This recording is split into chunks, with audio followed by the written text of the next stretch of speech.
सोमवती व्रत कथा प्रारंभ। बोलो श्री वृंदावन बिहारी लाल की जय।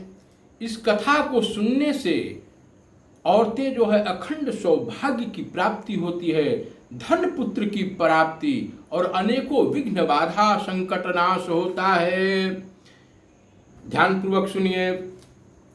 श्रुत्वा च शरत अल्पगतं भीष्मम् उपगम्यं युधिष्ठिरः कृतप्रणामो धर्मात्मा हितं वचनं ब्रवीत। युधिष्ठिर्वाच हतेषु कुरुमुखेषु भीमसेनेन कोऽपि न तथा परेषु भूतेषु हतेषु युधिष्ठिरेण। सूत जी कहते हैं कि सर सज्जा पर भीष्म पितामह बिल्कुल लेटे हुए हैं और युधिष्ठिर महाराज सबके हित के वचन बोले। युधिष्ठिर जी बोल रहे, भगवान बड़े क्रोधी भीमसेन ने कुरु वंश के प्रमुख व्यक्तियों तथा अर्जुन अनेक राजाओं को युद्ध भूमि में मार गिराया। प्रभु पापी दुर्योधन के कुमंत्र से हमारे कुल का क्षय हो गया। देखिए अब इस पृथ्वी पर बालक या वृद्ध के सिवा कोई बचा हुआ नहीं है। इस भरत वंश में केवल 5 भाई शेष हैं। इसी कारण यह एक छत्र राज भी मुझे नहीं भाता। मुझे तो अपने जीवन पर ग्लानि हो रही है। युधिष्ठिर जी कह रहे हैं कि मुझे अपने अंगों पर भी प्रेम नहीं हो रहा है, इसलिए कि अपनी संतान के विच्छेद देख करके दिन प्रतिदिन मेरे हृदय में बड़ा संताप हो रहा है। ये भीष्म पितामह से युधिष्ठिर जी कह रहे हैं। सरसज्जा पर भीष्म पितामह पड़े हुए हैं। उधर उत्तरा जो है बहू उनके गर्भ में उत्पन्न परीक्षित भी अश्वत्थामा के अस्त्र से भस्म एक तरह से हो गया। अब अपने वंश में कोई पिंडदान देने वाला नहीं है। यह देखकर मुझे बड़ा दुख हो रहा है। हे पितामह, मेरे दुख का क्या कोई अंत नहीं है? मुझे बताइए मैं क्या करूं? भीष्म पितामह जी कहे कि सुनो राजन, मैं सब व्रतों में उत्तम व्रत कहता हूं जिसके करने से चिरंजीवी संतति प्राप्त होती है। हे पार्थ, जिस सोमवार को अमावस हो उस दिन पीपल के तले जाकर जनार्दन भगवान की पूजा करें और पीपल की अष्टोत्तर यानी कि 108 परिक्रमा करे। 108 गणना में रत्न धातु फेरी लगावे। और हे राजन, हे व्रतराज, अति शुभ फल देने वाला, विष्णु भगवान को प्रसन्न करने वाला है। इसी व्रत को आप उत्तरा से करावें तथा उसके मृतक गर्भ वो जिएगा, तीनों लोक में विख्यात गुणवान पुत्र भी होगा। पितामह के इस वचन सुनकर युधिष्ठिर जी कहे कि इस व्रतराज के नाम व्रत को कहिए। यह व्रत मनुष्य लोक में किसने किया? किसने मनुष्य लोक में इस व्रत को किया? तब भीष्म जी ने कहे कि हे राजन, इस भूमि में सर्वत्र विख्यात कांची नाम की पूरी जो चांदी के पर्वतों के समान ऊंची ऊंची बड़ी धवल अटारियों से सुराजित है, सुंदर भेष वाले नगर के नर नारियों से सुशोभित थी, अपने अपने कर्म करने वाले ब्राह्मण क्षत्रिय शूद्रों आश्रयाभित थी।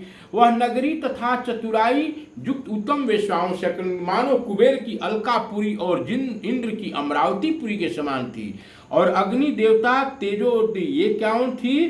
तो यह जो है यह नगरी मनुष्य लोक में ये कांचीपुर नाम का नगरी है। इसका वर्णन दिया गया है कि उस राज्य में जो है एक बड़ा पराक्रमी रत्नसिंह नाम का राजा रहता था। उस राजा के राज्य में एक देवस्वामी नामक ब्राह्मण रहता था। उस ब्राह्मण की बहुत सुंदर पत्नी धनवती नाम की थी। धनवती अपने नाम के अनुसार मूर्तिमती दूसरी लक्ष्मी थी। उस पत्नी से देवस्वामी के सदृश बड़े गुणी 7 पुत्र और गुणवती नाम की एक कन्या हुई। उन 7 पुत्रों का विवाह हो गया। वे आनंद पूर्वक अपने अपने पत्नियों के साथ विहार करने लगे और गुणवती कन्या अपने रूप वर चाहती थी। इसी बीच एक ब्राह्मण एक दिन उसके घर भिक्षा के लिए आया और वह अपने ब्रह्म तेज मूर्तिमान अग्नि के समान। भिक्षुक ब्राह्मण ने द्वार पर आकर आशीर्वाद दिया। उसकी मधुर वाणी सुनकर देवस्वामी की 7 पुत्र वधुएं अलग अलग से भिक्षा लेकर के आई और दान दी। भिक्षा के बदले उस भिक्षुक ने उन स्त्रियों को सदा सौभाग्यवती भव कहा धनवती ने अपनी कन्या गुणवती को भिक्षा देने को भेजा। गुणवती ने आकर प्रस्थान के लिए उद्यत भिक्षुक को रोक कर भिक्षा दी। तो उस भिक्षुक ने गुणवती को भी आशीर्वाद देते हुए कहा, हे शुभे, तुम धर्मवती हो जाओ। आशीर्वाद सुनकर गुणवती अपनी माता के पास आई और बोली कि हे माता जी, भिक्षुक ने मुझे धर्मवती होने का आशीर्वाद दिया है। इस बात पर गुणवती की माता अपनी पुत्री गुणवती को साथ लेकर फिर भिक्षुक के सामने गई और उससे प्रणाम करके कहा। भिक्षुक ने कहा, गुणवती का वही आशीर्वाद दिया कि गुणवती हो जाओ। तब उसका माता धनवती बड़ी चिंतित होकर बोली, हे भगवान, हे विप्र, आप मुझ पर प्रसन्न होकर मेरे वचनों पर ध्यान दीजिए और मन में विचार कर उसका उत्तर दीजिए, क्योंकि मुझे बड़ा संदेह हो रहा है। आपने मेरी पुत्रवधुओं को सदा सौभाग्यवती रहने का वरदान दिया, गुणवती कन्या को आपने उल्टा क्यों वरदान दे दिया? तुम सदा धर्मवती हो, यही बार बार आपने दिया, परंतु इसे आपने सदा सौभाग्य का वर नहीं दिया है। इसका कारण आप मुझे बताइए, मुझको बड़ा संदेह हो रहा है। तब भिक्षुक ने कहा, हे धनवती, तुम धन्य हो, जगत में विख्यात चरित्रवती हो। देखो गुणवती, मैंने जो आशीर्वाद दिया वो उसके योग्य है, क्योंकि तेरी गुणवती को सप्तपदी पढ़ते ही वैधव्य प्राप्त हो जाएगा। विवाह जब होगा, 7 फेरे होंगे, उसी समय वह विधवा हो जाएगी, यानी कि उसका पति मर जाएगा। इसी से मैंने इसे वर दिया है, क्योंकि तू सदा धर्मवती होगी। यह कथा सुनकर धनवती को बड़ी चिंता हुई। उसने उसे पुनः पुनः प्रणाम करके प्रार्थना की कि हे विपेंद्र, आप इसके प्रतिकार का उपाय भी तो जानते होंगे। जब हे दयानिधि, मुझ पर दया करके उपाय बताइए। तब भिक्षुक ब्राह्मण ने कहा, जब कभी तेरे घर में सोमावती आवे, तब हे सुंदरी, उस सोमा का विधि पूर्वक पूजन करो, वैधव्य दूर हो जाएगा। यह देखिए, सोमवती का कथा और व्रत जो है वैधव्यता को दूर करने वाला है। धनवती ने कहा, हे द्विज देव, सोमा कौन है, कौन जाति की है, कहाँ रहती है और क्यों उसके आने मात्र से वैधव्य नष्ट हो जाएगा? हे महाभाग, यह मुझे बताइए। अब विलंब करने का समय नहीं रहा। यह सुनकर भिक्षुक ब्राह्मण ने कहा, अच्छा सुनो, सोमा जाति की धोबिन है और सिंहल द्वीप की निवासिनी है। वह यदि तेरे घर आवेगी तो वैधव्य दोष भंग हो जाएगा। इतना कह वह ब्राह्मण भिक्षा के लिए कहीं घर चला गया।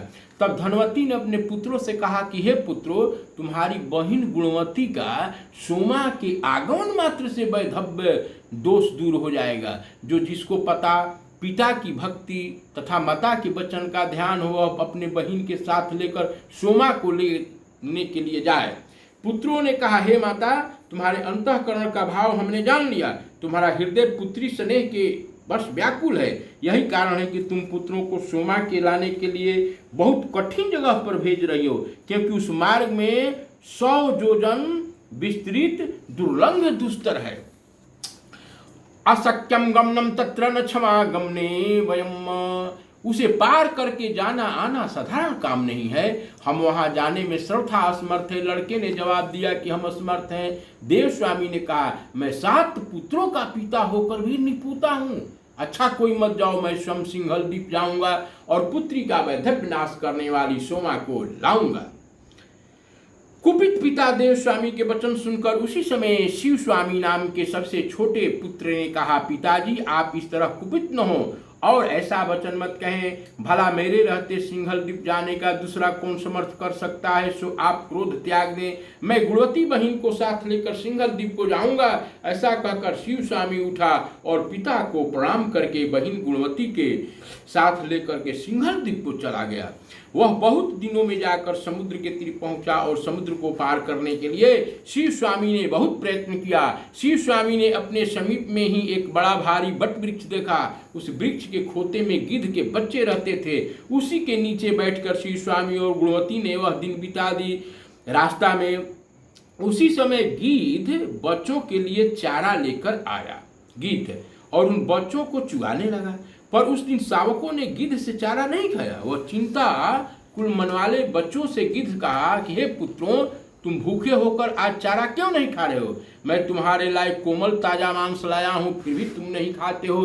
तब बच्चों ने कहा, सुनिए पिताजी, आज वृक्ष के नीचे 2 मनुष्य बैठे हुए हैं, उनके खाए बिना हम कैसे भला खा सकते हैं? बच्चों के वचन सुनकर गिद्ध का हृदय भर आया और दोनों के पास आकर कहने लगे, हे द्विश्रेष्ठ, तुम्हारा काम हो गया, मैं स्वयं तुम्हारा काम करूंगा। जो कहना है करो, लेकिन भोजन करो।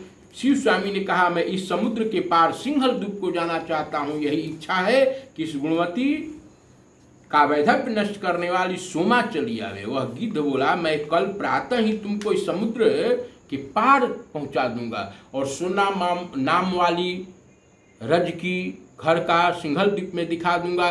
तब रात्रि बीतने और सूर्य के उदय होने पर विद्वान गिद्धराज ने स्वामी शिव स्वामी तथा गुणवती को समुद्र को पार ले जाकर पहुंचा दिया। वे दोनों सिंहल द्वीप में जाकर के सोमा रज की के घर की समीप ही टिके। तब वे दोनों नित्य प्रातः काल से समय सोमा के आंगन को झाड़ बुहार कर लिपने लगे। इस प्रकार प्रतिदिन बुहारी देते लिपते लिपते 1 वर्ष बीत गया। एक दिन सोमा ने अपने पतोहू तथा पुत्रों को बुलाकर पूछा कि ये आंगन कौन बुहार रहा है, तो कौन लिपाई पोताई कर रहा है, बताओ। तब वे बोले, हमने तो कभी बुहार नहीं लगाई। यह सुनकर सोमा को बहुत विस्मय हुआ और वो खोजने लगी। एक दिन रज की सोमा ने प्रातः काल के समय ब्राह्मण की पुत्री को आंगन बहारते हुए देखा। उसी दिन उसके भाई को आंगन में गोबर लिपते हुए भी देखा। तब सोमा ने पूछा, तुम कौन हो? उन्होंने उत्तर दिया कि हम दोनों ब्राह्मण हैं। तब सोमा ने हाय हाय करके कहने लगी कि ओह, तुमने तो मुझे भस्म कर दिया। तुम दोनों ब्राह्मण होकर मेरे घर झाड़ू लगाते हो, लिपते हो। हाय हाय, मैं कौन गति पाऊंगी? मैं तो जाति की रज की हूँ और आप ब्राह्मण हैं। तुम ब्राह्मण होकर भी मेरे घर को हारी देती हो, यह नीति विरुद्ध काम तुम करती हो। शिव स्वामी ने कहा, यह मेरी गुणवती नाम की सुमध्यमा बहिन है, इसके भावल पढ़ते ही वैधव्य होना लिखा है, सो तुम्हारे समीप होने से इसका वैधव्य नष्ट हो जाएगा। श्री वृंदावन बिहारी लाल की जय।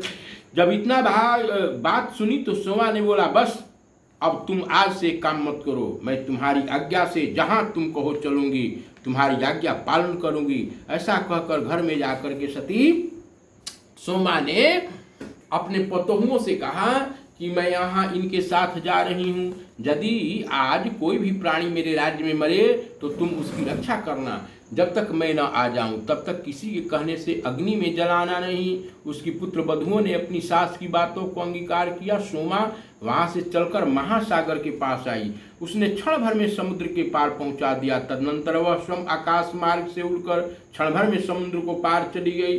तब वे तीनों एक निमिष कांचीपुरी में पहुंचे। तब धनवती ने सोमा को आई हुई देखकर प्रसन्न होकर मन ही मन पूजा की और शिव स्वामी भी देशांतर से अपनी बहन के वर पाने की इच्छा से उज्जैनी नाम की नगरी में चला गया। वहां से देव शर्मा ब्राह्मण का पुत्र रुद्र शर्मा की जो बड़ा गुणवान था, उसने अपनी बहन गुणवती के वर के लिए लिया। तब रजकी सोमा के समक्ष गुणवती का रुद्र शर्मा के साथ विवाह होने लगा। तब सुंदर नक्षत्र तथा सुंदर लगन से देव स्वामी ने रुद्र शर्मा को अपनी कन्या दान कर दी। तदनंतर जब कि विवाह मंत्रों से अग्नि में हवन किया जा रहा था, भावण पड़ रहा था, गुणवती का वह रुद्र शर्मा मर गया। विधि के विधान के अनुसार जो किस्मत में लिखा था वो मर गया। यह दशा देखकर घर के सभी लोग रोने लगे, पर सोमा को कुछ आकुलता नहीं हुई और उन लोगों के रोदन से बड़ा कोलाहल मच गया। तत्काल उस सोमा रज की ने गुणवती के लिए व्रतराज के पुण्य का अपने व्रत का संकल्प दे दिया और जो अपमृत्यु का विनाशक था, उस व्रतराज के प्रभाव से रुद्र शर्मा तुरंत सोए हुए समान जाग उठे। इस प्रकार उस विवाह का कार्य संपन्न करके व्रतराज का उपदेश कर धनवती से आज्ञा मांग करके इस प्रकार सोमा धोबिन मरे हुए उस ब्राह्मण को जिलाकर हर्षपूर्वक पूर्ण मनोरथ होकर घर लौट गए। इसी बीच सोमा के घर में पहले उसके पुत्र मरे, उसके बाद उसका स्वामी मरा गया और उसके बाद उसका दामाद स्वर्ग सिधार गया। सोमा के आने के बाद सोमवार अमावस्या तिथि आ गई, जो मृत संजीवनी तिथि, यह मृत संजीवनी तिथि कहलाती है। इसी समय सोमा ने कहीं जल के समीप खड़ी एक वृद्ध स्त्री को देखा जो रुई के बोझ से दबी जा रही थी और बुरी तरह रो रही थी। तो सोमा ने कहा, हे बेटी, मेरे सिर पर से रुई के भार को उतार दो, मैं इसके बोझ से दबी जा रही हूँ, रोती हूँ।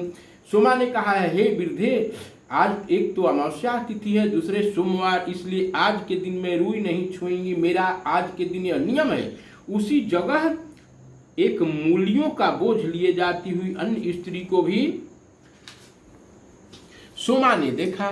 सोमा को देखकर इस मूली वाली ने भी कहा कि मैं भी बोझ से दबी जा रही हूं, मेरा भी बोझ उतारो, मेरे भी पास खड़ी हो जा। सोमा ने कहा, क्या तुमको नहीं मालूम क्या सोमवती अमावस्या का दिन है? आज के दिन मूल और तूल का कभी स्पर्श नहीं करती।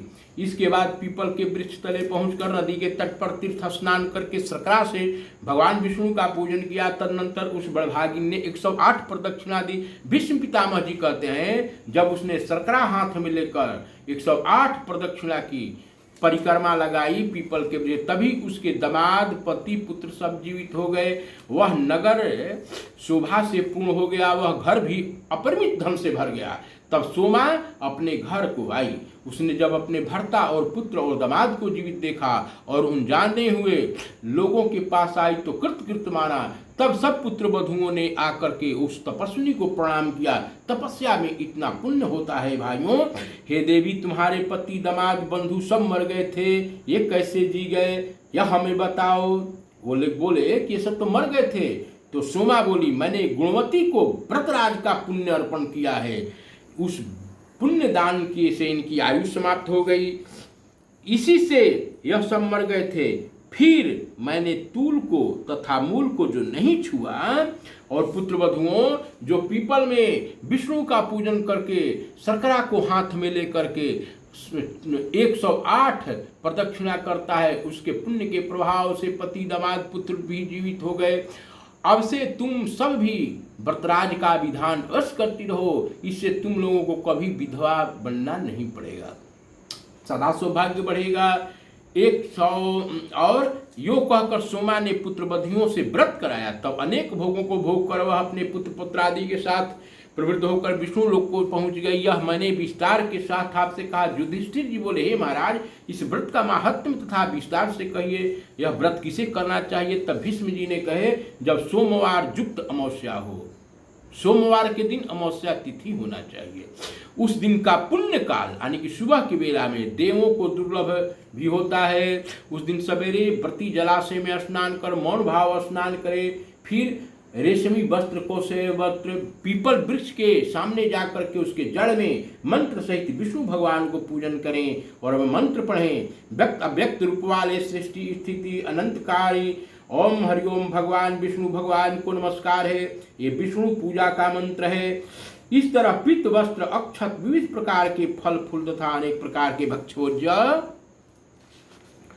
और तथा लेह चोष पदार्थों से गोविंद का पूजन करे और पूर्वोक्त मंत्रों से ओम नमो भगवते वासुदेवाय कह करके हाथ जोड़ करके कहे। पीपल को अश्वत्थ कहा जाता है। हे अश्वत्थ, तुम अग्नि के आश्रय हो, गोविंद के उत्तम निवास हो, अतः हे वृक्षराज, मेरे सब पापों को दूर करो, मैं आपको प्रणाम करता हूँ। फिर कहे कि हे देव, तुम जड़ से ब्रह्मा जी के, मध्य से विष्णु और भगवान के और मस्तिष्क से शिव के स्वरूप हो। हे अश्वत्थ देव, मैं तुम्हें नमस्कार करता हूँ। यह प्रदक्षिणा का मंत्र है। इस तरह पूजा विधि संपन्न करके प्रदक्षिणा फेरी करे और फेरी में मोती, मोहर, मूंगा, हीरा, मणिक और भी चीज न हो तो अष्टोत्तर सन यानी 108 संख्या को लेकर के, कुछ नहीं हो तो फल फूल लेकर के फेरी देवे और अन्न या घी से चावलों से भरकर फेरी देवे। प्रदक्षिणा करें अपने शक्ति के अनुसार। जब तक 108 संख्या पूर्ण हो जाए तब तक भ्रमण करें। कुछ समर्पण की हुई चीजें हों उसको गुरु के निमित्त दान दें। फिर सुवासिनी को सोमा की प्रसन्नता के लिए पूजन करें। ब्राह्मणों को अन्नदान देकर मौन भाव भोजन करें। हे भूप, इस प्रकार मैंने व्रतराज का विधि आपसे कह सुनाई, सो आप भी द्रौपदी और सुभद्रा और उत्तरा से इस व्रत के प्रभाव को कराइए। इस व्रतराज को करने से उत्तरा के गर्भ का मरा हुआ बालक फिर से जी उठेगा। तब इस युधिष्ठिर ने पूछा, जो स्त्री थोड़ा धन वाली, मोती, मोहर, रूपा आदि नहीं हो तो उसे व्रतराज का फल कैसे मिलेगा? तो उन्होंने कहा कि फल फूल से कुछ न हो तो तांबे के बर्तन, एक सुपारी से भी प्रदक्षिणा की जा सकती है। भगवान जो है भाव के भूखे हैं। पीपल की फेरी खाली नहीं होती है, यह बराबर फल मिलता है। यह है विष्णु के प्रकर्म को मैंने तुम्हें सुनाया। स्त्री व्रत पुत्र धन चाहती हो तो इस व्रत को अवश्य करे, इसमें विचार नहीं करना चाहिए। अब जो है अब इसके उद्यापन की विधि भी मैं कहता हूँ। तो कथा तो हुआ समाप्त, अब उद्यापन की तो बात में होगी। श्री वृंदावन बिहारी लाल की जय। श्री कृष्ण गोविंद हरे मुरारी, हे नाथ नारायण वासुदेव। उद्यापन की भी मैं बात कहिए दे रहा हूँ। तब भीष्म जी ने कहा इसके उद्यापन की विधि मैं कहता हूँ, जिसके बिना व्रतराज की पूर्ति नहीं हो सकती है। पहले सर्वत्रो भद्रमंडल बनावे, मध्य में एक उत्तम कलश को स्थापित करके सोने का एक पीपल वृक्ष और पंचरत्न की वेदी बनाए। उस पीपल की वृक्ष जड़ से विष्णु भगवान की चतुर्भुजी तथा लक्ष्मी जी की गरुड़ की स्वर्ण मूर्ति बनावे। एक प्रतिमा 1 मासे का पल भर तक की होती है। खोड़सो पचारस से उनका पूजन करे। जैसा कि आपने विभव विस्तार हो वैसा नैवेद्य अपने शक्ति सामर्थ्य के अनुसार। भगवान कह रहे हैं रात्रि में जागे, सवेरे पीपल की लकड़ियों से खीर तथा तिल से होम करें। तदनंतर इदम विष्णु चक्रमेधा, इस वैदिक मंत्र से जो है हवन करें। हवन के बाद पूर्णाहुति करके आचार्य का पूजन करें और उनको गाय दुग्धवती दान दें। तब सभी सभासद ब्राह्मणों को वस्त्र भूषण आदि से पूजन करके, 12 ऋषियों का पूजन करके घी तथा खीर से उन्हें भोजन करावें। तब उनको जनेऊ तथा वस्त्र दक्षिणा देकर अपने शक्ति सामर्थ्य के अनुसार जो है उद्यापन करें। 6वां या 12वां वर्ष में करने से व्रतराज जो इस व्रत का उद्यापन 6वां या 6 वर्ष पर या 12 वर्ष पर करना चाहिए। और इसके बाद दक्षिणा सहित वह प्रधान पीठ आचार्य को देवें। ओम इति श्री भविष्योत्तर पुराणे श्री सोमवती अमावस्या व्रत कथा समाप्त। श्री वृंदावन बिहारी लाल की जय। तो हमने अनेकों व्रत और पूजा और त्यौहार जो है इस कथा को मैंने आपको सुनाया। हमारे चैनल थोड़ा जल्दी मैंने कहा इसलिए कि थोड़ा ज़्यादा दृष्टांत देने पर यह 1 घंटा का कथा हो जाएगा, इसलिए क्षमा कीजिएगा। और इस कथा को सुनने से बहुत बड़ा लाभ है। ये जो है अपने सौभाग्य के लिए और पुत्रों की रक्षा के लिए, धन संपत्ति के लिए यह व्रतों में व्रतराज कहा गया है। प्रेम शौर्य शंकर भगवान की जय।